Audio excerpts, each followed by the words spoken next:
Shalom Bapak Ibu Saudara yang dikasihi Tuhan, selamat pagi. Bertemu lagi dalam program kita 3 menit penuh harapan.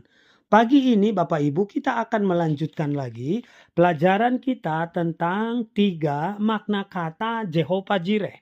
Nah, poin yang ketiga adalah penyediaan Tuhan mendahului kebutuhan kita.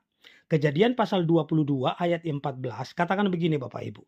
Abraham menamai tempat itu Tuhan menyediakan, sebab itu sampai sekarang dikatakan orang di atas gunung Tuhan akan disediakan.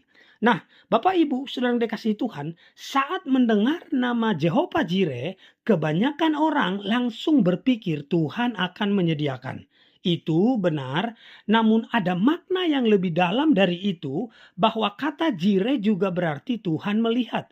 Artinya, Tuhan sudah melihat kebutuhan kita bahkan sebelum kita menyadarinya. Karena Dia melihat lebih dulu, Dia juga sudah menyiapkan berkatnya atas kita. Nah, ketika Abraham hendak mempersembahkan Ishak, ia mengangkat matanya dan melihat seekor domba jantan yang tanduknya tersangkut di semak-semak. Perhatikan, Alkitab tidak mengatakan bahwa pada saat itu Tuhan baru menciptakan domba tersebut.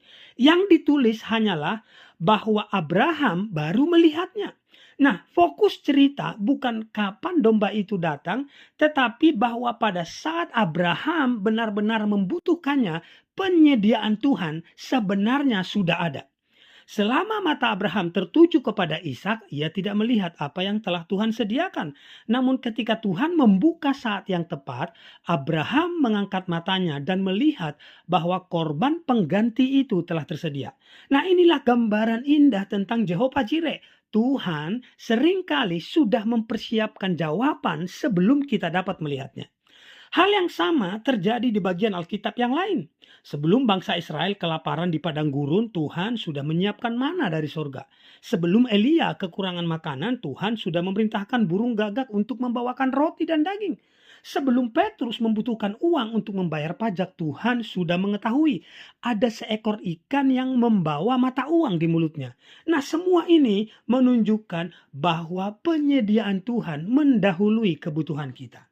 Bapak Ibu, ada sebuah kalimat bijak berkata begini, kita baru menyadari kebutuhan kita ketika waktunya tiba. Tetapi Tuhan sudah menyiapkan penyediaannya jauh sebelum hari itu datang. Nah, kesimpulan firman Tuhan buat kita di pagi hari ini mungkin kita sedang mendaki Gunung Moria. Dalam kehidupan menghadapi pergumulan keluarga, pergumulan kesehatan, pergumulan pelayanan atau pekerjaan, jangan berhenti melangkah. Tuhan yang disebut Jehovah Jireh bukan hanya sanggup menyediakan, tetapi juga telah melihat kebutuhan kita dari sejak semula. Sebelum uang sekolah anak harus dibayar, sebelum kontrakan kita jatuh tempo, bahkan sebelum kita mengetahui apa yang terjadi hari esok, Tuhan sudah lebih dahulu mempersiapkan penyediaannya. Tetaplah taat, tetaplah percaya, sebab di atas gunung Tuhan selalu ada penyediaan yang telah dipersiapkan. Amin. Demikian kebenaran firman Tuhan. Semoga memberkati kita dan shalom.